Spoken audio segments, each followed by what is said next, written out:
সকল পোনপ্ৰথমে সকলোকে শুভেচ্ছা তথা আন্তৰিক অভিনন্দন জনাইছোঁ।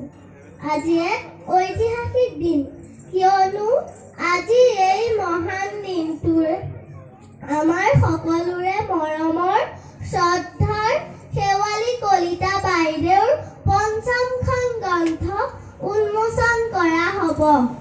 ইমান ব্যস্ততাৰ মাজতো অসমীয়া জাতিৰ সভ্যতা সংস্কৃতি ভাষা জীৱিত কৰি ৰখাৰ উদ্দেশ্যৰে ইখনৰ পিছত সিখন গ্ৰন্থ লিখি আমাক উপহাৰ দিছে। সেইবাবে আমি শেৱালী বাইদেউক শতকোটি প্ৰণাম আৰু সেৱা নিবেদিছোঁ। আশা কৰিছোঁ আগন্তুক দিনবোৰতো বাইদেৱে আৰু নতুন নতুন গ্ৰন্থ উপহাৰ দিব পৰাকৈ ভগৱানে কৃপা কৰক।